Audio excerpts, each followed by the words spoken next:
Muy buenos días, estimados amigos y amigas de la Ventana Ciudadana en Chile, en América Latina y en el mundo. En nuestras entrevistas semanales, hoy día vamos a conversar con Neida Colmenares, directora de la carrera de Ciencias Políticas de la Universidad Central Santiago de Chile, doctora en Gobierno y Administración Pública en la Universidad Complutense de Madrid, máster en Políticas Públicas del Instituto Ortega y Gasset, también en Madrid, y ella es además cientista política, Universidad de los Andes, Venezuela.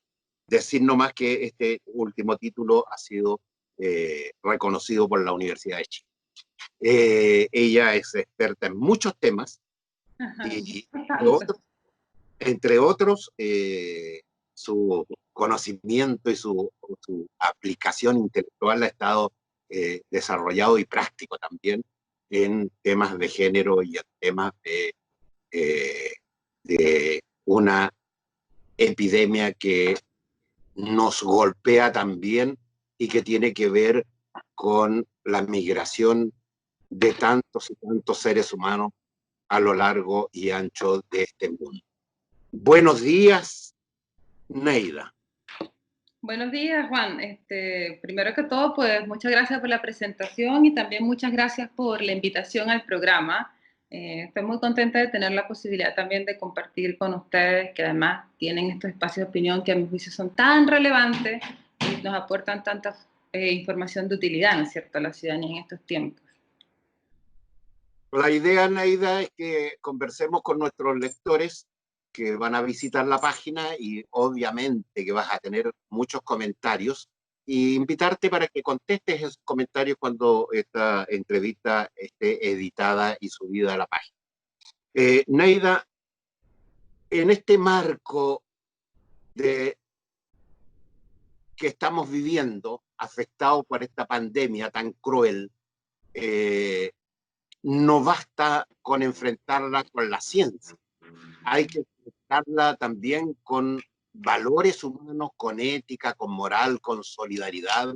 Y tú eres experta en todos estos temas. Un llamado a cambiar nuestras conductas en todos los ámbitos. Nosotros enfrentamos un marco social, político, cultural y económico en donde lamentablemente, digo yo, prevalece un sistema que nos lleva al individualismo.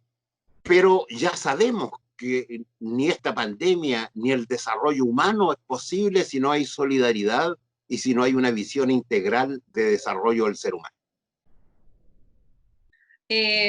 Bueno, sí, Juan, bueno, lo primero es comentarte que sí, mi ámbito de especialización son las políticas públicas, en lo último más dedicada a los temas, por cierto, de género y de migración, pero el poder revisar el tema de las políticas públicas y del modelo de desarrollo, por supuesto que le da un acercamiento, no solamente a conocer los datos, sino también un poco también a las reflexiones, ¿no?, de los distintos actores, ámbitos de la sociedad.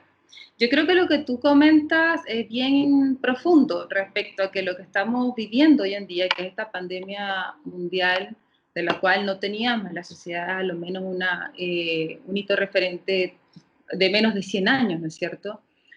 También nos convoca a revisar muchos aspectos de la forma en que hemos estado haciendo las cosas, desde las políticas públicas, desde el modelo de desarrollo, incluso a replantearnos también patrones de consumo, temas de relaciones sociales. Entonces, claro, es una pandemia que claramente tiene una característica sanitaria, ¿no es cierto? Y que esa característica de crisis sanitaria ha puesto en tensión la capacidad del Estado, pero que nos ha llevado entonces a esto, a hablar de una crisis social, o como habla Naciones Unidas, por ejemplo, o la CEPAL, hemos visto los últimos informes que ha presentado la Organización Internacional del Trabajo, también la CEPAL, cuya sede está en Chile, ONU Mujeres también ha generado algún material previo, y todos nos invitan a pensar esto también como una crisis humanitaria, ¿no es cierto?, que nos permite también como replantearnos estos temas. En torno a eso hay tantas cosas que uno puede decir, pero a lo menos yo me conecto con lo que tú señalas, en el sentido de hablar de que no todos somos expertos, no todos somos epidemiólogos, epidemiólogas, ni vamos a estar en una mesa social, que es un ámbito súper valioso. Y hay una pregunta que los ciudadanos y las ciudadanas que estamos en nuestras casas, ¿verdad? Desarrollando con teletrabajo, pasando alguna situación compleja, decimos, ¿qué podemos hacer? Y hay una reflexión respecto a cómo venimos haciendo como sociedad las cosas. La crisis sanitaria nos ha mostrado, por ejemplo, una debilidad en el sistema de salud, que no es solamente una debilidad en infraestructura, sino también una debilidad respecto al acceso a los derechos y a la salud como un derecho, a las capacidades, por ejemplo, que tienen nuestros territorios, nuestras comunas que son diferenciadas para acceder a esa infraestructura de salud de calidad. Nos ha mostrado también en el ámbito del trabajo las precariedades que tenemos en el ámbito laboral, ¿no es cierto?, de quienes podemos tener hoy en día un empleo formal y estamos en la cuarentena en nuestra casa recibiendo un salario versus todas aquellas personas. Recordemos que en América Latina a lo menos el 57% de las personas, de los trabajadores y las trabajadoras están en el ámbito del comercio, de la economía informal. Entonces hay mucha gente que esta cuarentena la están viviendo doblemente compleja. Y así podríamos poner muchos ejemplos. Entonces creo que como sociedad han salido también algunos materiales cuando Naciones Unidas nos dice veamos esto desde una perspectiva humanitaria, desde el humano. O sea, todos y todas, tanto los profesionales de salud desde el sistema, desde los hospitales, como los ciudadanos y las ciudadanas que estamos en esta cuarentena, tenemos un rol en esto. Y un rol tiene que ver con replantearnos como sociedad cómo nos hacemos cargo, a mi juicio, de esas desigualdades preexistentes, porque mientras tengamos esas condiciones de desigualdad en la sociedad en la que estamos, superaremos la pandemia, sin duda, pero vendrán otros problemas públicos y seguirán esos problemas públicos y tenemos que prepararnos, como tú muy bien señalas, con un modelo de desarrollo que sea mucho más solidario, mucho más sólido en términos de garantizar derechos y que permita a la familia latinoamericana, chilena, las mujeres, tener unas herramientas en materia de derechos distintas, empleos más sólidos, un sistema de salud que tiene mejor acceso, una población mejor alimentada, ¿no es cierto?, una sociedad menos violenta con las mujeres, etcétera. Entonces, es un momento, y la invitación que nosotros hemos hecho, por ejemplo, en la universidad ahora estamos los académicos haciendo y las académicas muchos espacios de reflexión, es a que la gente también converse de eso, ¿no? Hacernos la pregunta de ¿qué le vamos a pedir a este Estado y a este modelo de desarrollo una vez que salgamos de este momento de crisis respecto a los cambios que tenemos que hacer? Y yo comentaría esto último para también conocer tu opinión, y aquí tenemos un hito en Chile, tenemos la posibilidad, por ejemplo, de discutir una nueva constitución. Y tenemos además porque nuestra pandemia en Chile se vincula con el estallido social que venimos del 2019. Entonces, venimos en Chile atravesando dos momentos muy traumáticos socialmente de todo lo que hemos estado viviendo, pero tenemos una posibilidad, yo creo que pensémoslo como ciudadanos y como ciudadanas y veamos qué cambio necesitamos hacer a partir, por ejemplo, del cambio constitucional en esta lógica de derechos y de ser más solidarios, más solidarias, pero no solamente en el discurso, sino a través de las políticas y de los sistemas de salud, de la protección del empleo, de la disminución de la violencia. Bueno, señalarte que mi opinión es que ni más ni menos que la estructura social que ha imperado con esta, comillas, democracia tradicional es absolutamente insuficiente y aún más dañina, porque el marco económico que nos acostumbramos a vivir generó un debilitamiento político de la participación real de la ciudadanía.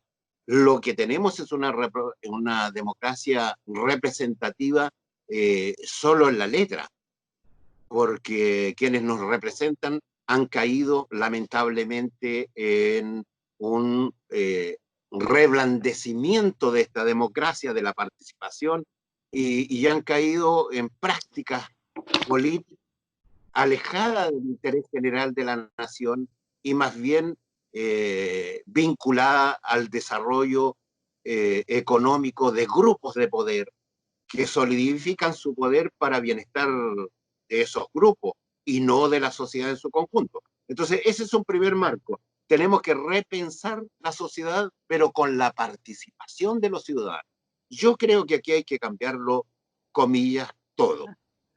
Ahora, en el mundo podemos observar cómo este panorama se repite en, lamentablemente, con los costos más altos para los desposeídos, para los más pobres. con grupos de poder que no hacen otra cosa que reproducir, grupos de poder económico, una tesis de acumulación. Y yo creo que este mundo enfrenta esta acumulación de riqueza sin importarle incluso nuestros ambientes, nuestro medio ambiente, la relación de los ciudadanos, de los que producen.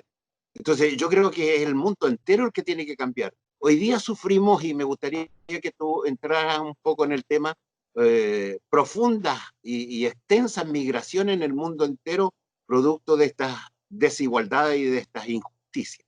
Eh, ¿Seremos capaces como humanidad, como estados, de cambiar este orden establecido y lograr ser más generosos para impedir que las migraciones se sigan reproduciendo en este mundo?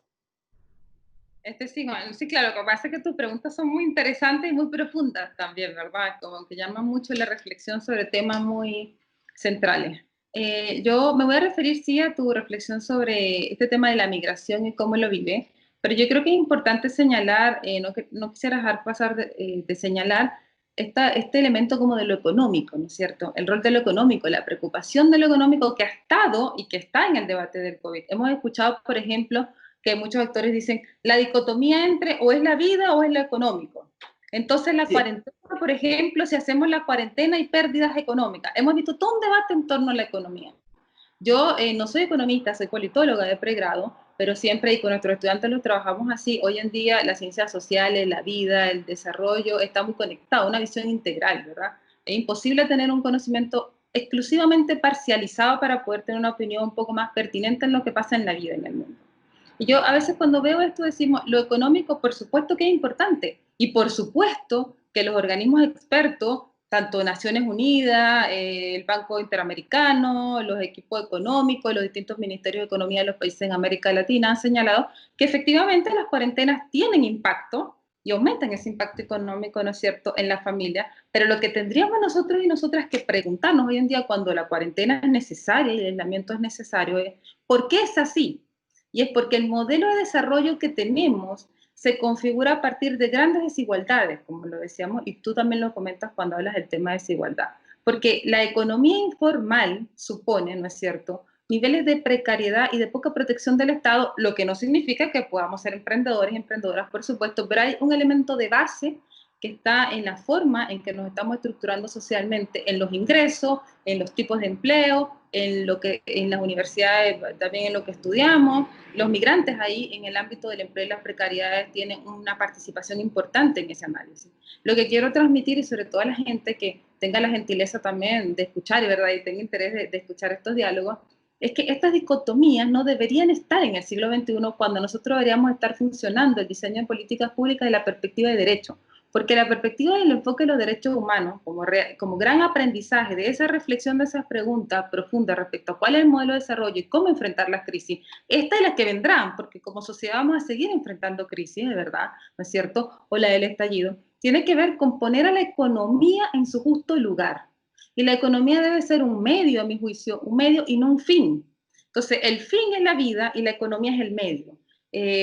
La política, por cierto, también es un medio, porque el fin tiene que ser que los seres y los seres humanos tengamos una sociedad plena donde podamos, ¿verdad?, realizarnos individualmente, pero también en sociedades que nos garanticen derechos. Entonces, esta sensación de desprotección que hoy en día tenemos los ciudadanos de sentirnos con temor a perder el empleo, con temor a no saber qué va a pasar, con temor a estar ante un bono de 50,000 pesos, con temor a endeudarme, que eran temores que ya estaban y que se agudizan, es algo que a mi juicio empezará a cambiar cuando, como tú señalas muy bien, transformemos, ¿verdad? Y pongamos a lo económico en su justa medida, que es un medio, y todos esos medios tienen que proveernos estabilidad. Respecto a la migración y este fenómeno.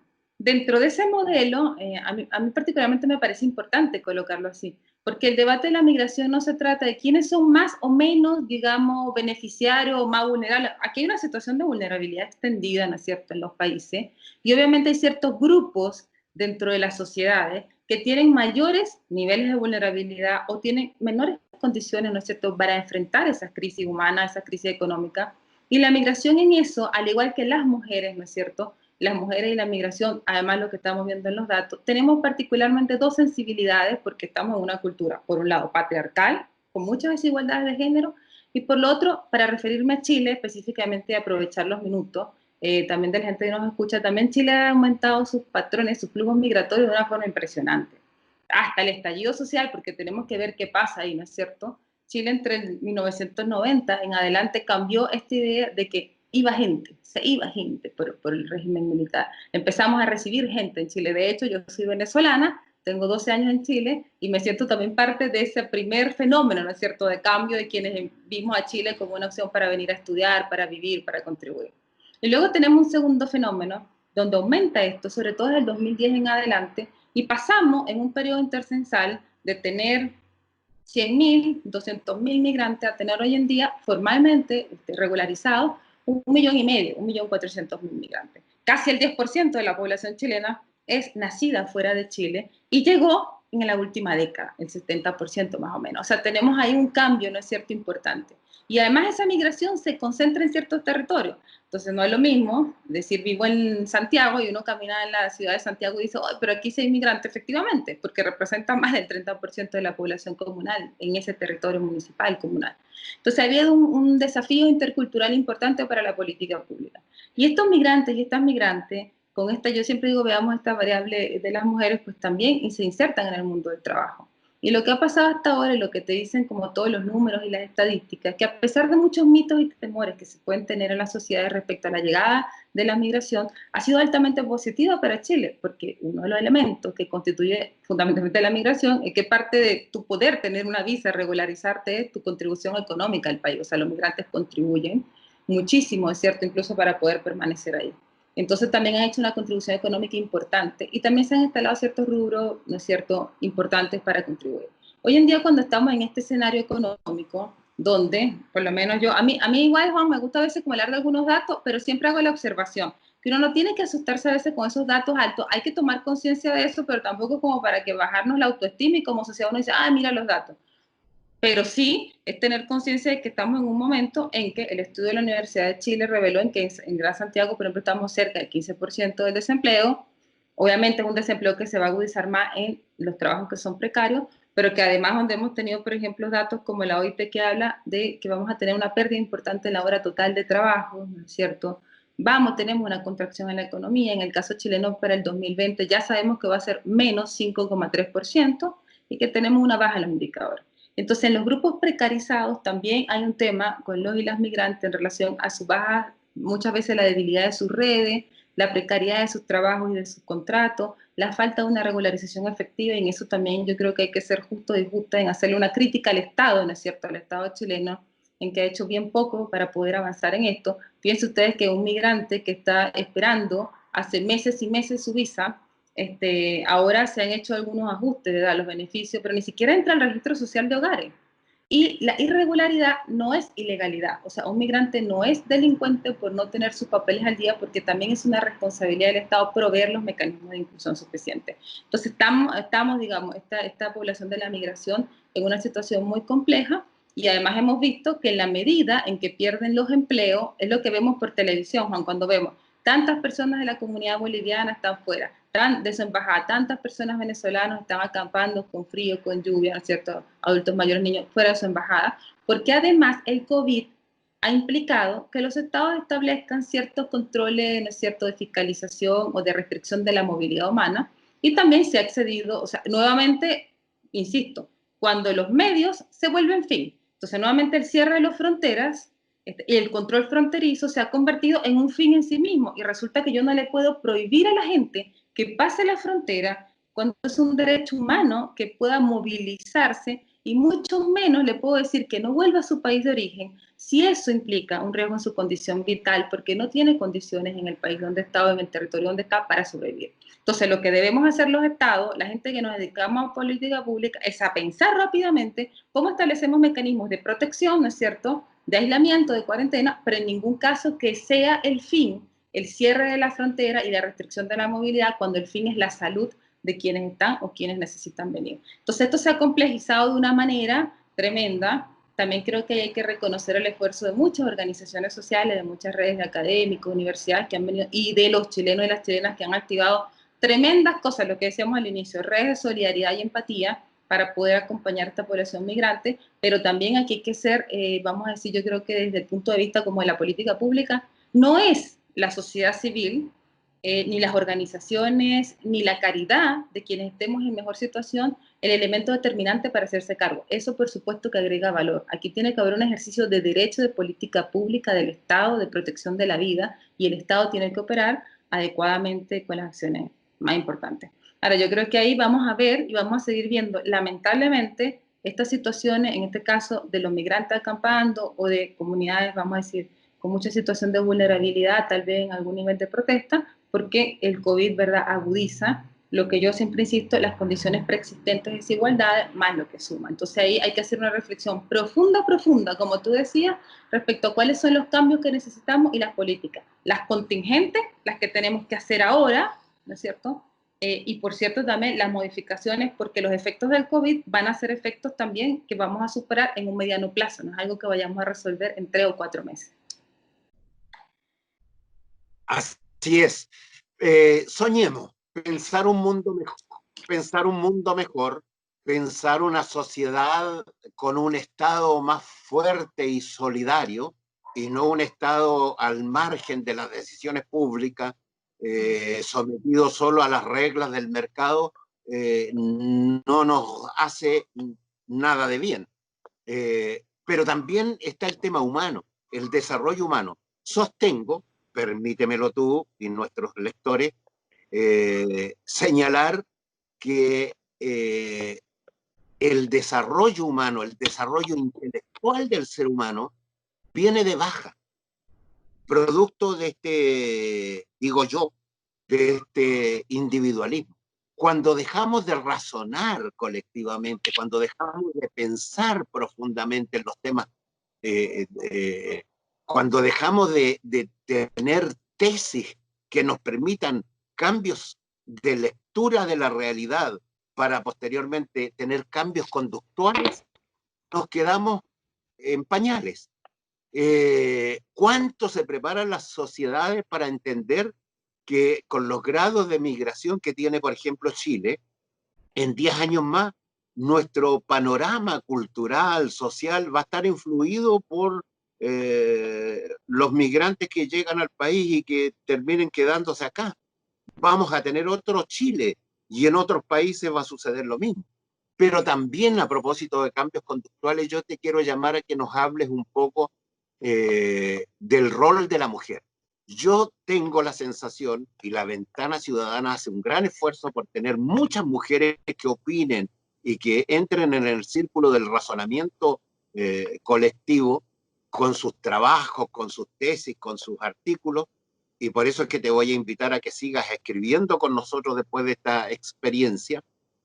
Nos hace falta, pero también hace falta que nosotros, los hombres, tengamos una conducta, pero efectivamente distinta respecto de quienes son o deben ser nuestros partners, nuestras parejas, nuestra relación con la mujer desde el punto de vista de los hombres tiene que cambiar. No puede ser que estas sociedades sigan increciendo en la brutalidad del trato hacia la mujer.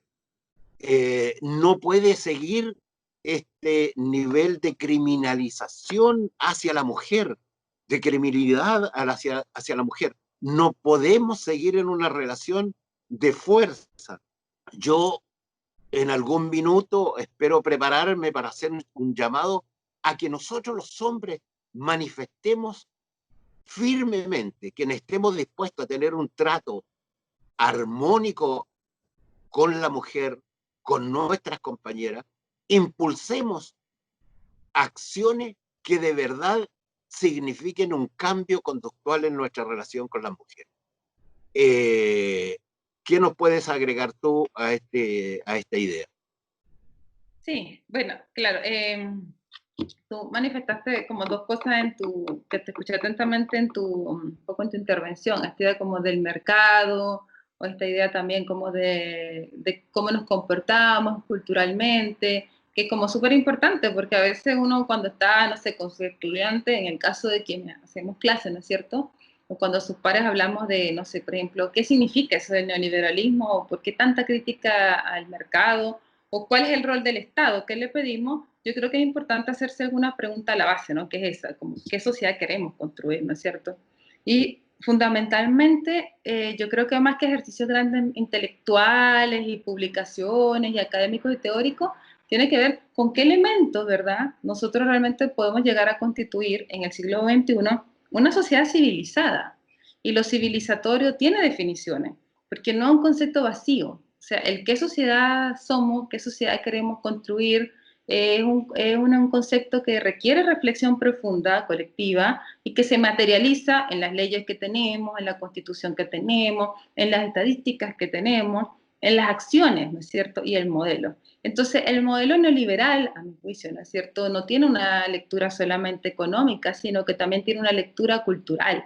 Hay distintas universidades, por ejemplo, la Universidad de Alberto Hurtado, de su área de sociología, genera algunos estudios, y precisamente lo que uno le cobra, ¿verdad?, le pasa como la factura al modelo neoliberal y le cuestiona, sin entrar al tema ideológico, donde puede existir mucha diferencia respecto a cómo se maneja esto del papel o la preponderancia del mercado, sin entrar a eso, lo que se cuestiona grandemente es esta idea como de un individualismo que ha perturbado nuestro concepto de relaciones sociales desde lo empático.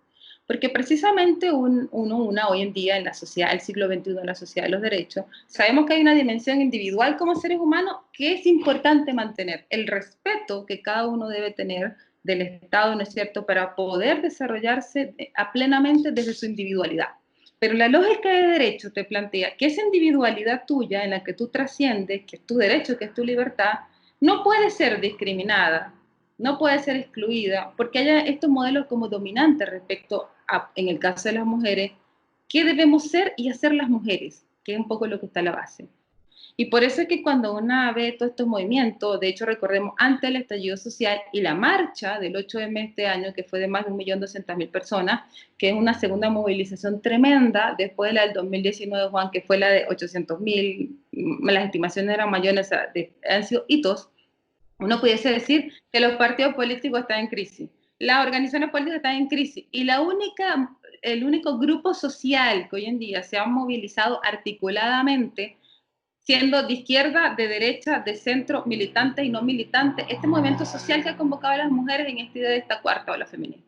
Entonces, las mujeres hoy en día, en torno a esta demanda, ¿no es cierto?, civilizatoria, de cuestionarle a esa idea de sociedad que queremos y esa idea de civilización, de pedirle a esa sociedad que analicemos profundamente y que las mujeres ya no queremos estar sometidas a esta especie como de dictadura respecto a lo que se ha dicho históricamente que nosotras tenemos que hacer y hacer. Porque no solamente es porque no está bien que yo imponga, ¿verdad?, estereotipos dominantes respecto a una sociedad tan diversa, tan cambiante, en la lógica propia de los derechos, sino que además, aún si hiciéramos caso de ese ser y hacer, estamos perjudicados por todos lados. Todos los datos, pues yo después dije, voy a llevarle a Juan datos, pues dije, no los voy a marear y la voy a marear tanto con los datos, sino más bien en el diálogo. Y todos esos datos laborales, en el tema de la violencia, en la participación política, en la salud sexual y reproductiva, todos esos datos siempre nos están desmejorando. Entonces, además, y en ese ser y hacer como sociedad nos establece estereotipos cuando las mujeres tenemos una diversidad, ¿no es cierto? Bueno, podemos hablar de la mujer, sino de las mujeres, y unas ganas como de aportar, ¿no es cierto?, en igualdad de condiciones. Entonces ahí menciono lo del 8M porque nadie en este país, ningún partido político, ninguna organización, ningún Estado tiene una capacidad de movilización tan grande como lo tenemos las mujeres y tan transversal. Y hay una reivindicación de fondo en eso, que es, queremos una sociedad menos violenta. Y la violencia puede estar en la economía, la violencia puede estar en la política, la violencia puede estar en lo físico, en lo psicológico, y el ser menos violento, en esta idea que nos convoca en la lógica de derecho, es que queremos una igualdad sustantiva, o sea, las mujeres debemos participar en igualdad de condiciones.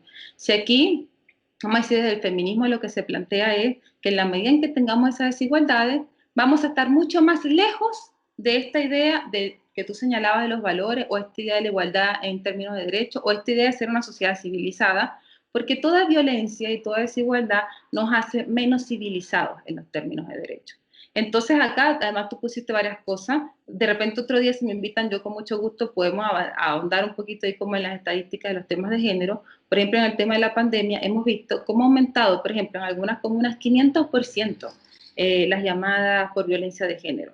Hemos visto, por ejemplo, también cómo ha habido una reflexión de que el Estado no puede seguir pretendiendo que para que las mujeres no sufran violencia, la mujer vaya al Estado. El Estado tiene que repensar su acción e ir a la mujer, porque la mujer que está en situación de violencia, su propia situación de violencia, genera muchas barreras, muchos tiempos que son muy complejos para poder denunciar. Entonces acá, como sociedad, yo creo que hay que instalar el tema de la no violencia en todos los aspectos de la mujer, es un tema que nos desarrolla. Y de los hombres, que el rol de, como de los hombres, ¿no es cierto? Como cuál es su participación, yo creo que hay una discusión muy bonita, muy profunda y muy necesaria respecto a esta idea de replantearnos lo que son las masculinidades, ¿no es cierto? Porque las masculinidades en la lógica de derechos son masculinidades que no reproducen esos estereotipos, son masculinidades que se quejan por las diferencias y como las mujeres tenemos desigualdades, se suman a esa causa desde el convencimiento de los derechos y nos relacionamos distintos. Y relacionarnos sin violencia es tener definitivamente sin duda, una sociedad mejor. Solamente algún dato ahí, yo estaba viendo que el 96% del total de las personas que no trabajan son mujeres. Acaba de anunciarse con los últimos datos del INE en el trimestre que hubo un aumento de la tasa de desempleo en las mujeres fundamentalmente. Hay más de 374.000 mujeres hoy en día desempleadas producto del COVID y de esas 374.000, solamente el 17% está pudiendo realizar alguna acción para buscar trabajo porque son mujeres en edad para trabajar y con ganas de trabajar, y exclusivamente porque la pandemia ha hecho que esta idea del espacio privado aumente aún más de lo que teníamos, ¿no es cierto?, los roles de cuidado y las situaciones de violencia en el hogar, y por lo tanto las mujeres están imposibilitadas. Ahora están en mayor medida sin empleo, con mayores riesgos de violencia y en pospandemia con menores posibilidades de salir a reinsertarse en el mercado laboral. Y eso como sociedad lo tenemos que abordar en la política pública y debemos también tratar de generar acciones en ese sentido. Y yo finalizaré diciendo que eso, sobre todo para la gente que me escuche y los comentarios que coloquen, esto del fin del patriarcado no es una cosa retórica panfletaria, es una reivindicación en materia de derechos en el sentido de tener menos violencia e igualdad de oportunidades en el reconocimiento de las diferencias que todos tenemos, porque este no es un discurso que se trata de decir que todos somos iguales, todos somos distintos y distintas, y el Estado no debe discriminarnos por esa desigualdad, sino que no debe darnos oportunidades y reforzamiento y aprovechar, y por eso conecto con los migrantes. Toda esa diversidad nos enriquece como sociedad. Entonces, si hiciéramos un ejercicio de pensar cuál es el Chile del futuro, bueno, un Chile donde vamos a tener que reflexionar, pero un Chile donde las mujeres participen más, hagan más política, hagan más investigación, tengamos más migrantes, más diversidad, es un Chile que se prepara para los desafíos del futuro, es un Chile que va a ser más solidario, es un Chile que va a tener más capacidad, ¿no es cierto?, para enfrentar todos los desafíos del desarrollo y de las crisis que puedan existir más adelante.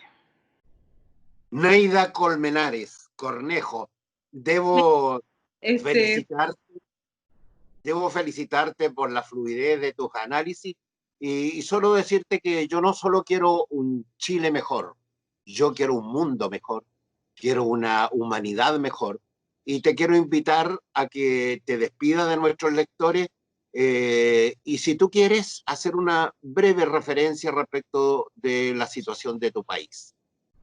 sí, bueno, hablar de Venezuela es una cosa muy complicada, pero la situación de Venezuela es una situación muy de crisis humanitaria hace mucho tiempo. La verdad es que yo creo que ahí debemos estar bien atentos porque hay una situación de crisis humanitaria bien aguda. O sea, pensemos nada más, voy a dar un dato. El 25% de los venezolanos no tienen acceso hoy en día al agua potable. Entonces, esa idea como de lavarse las manos ya es complicada.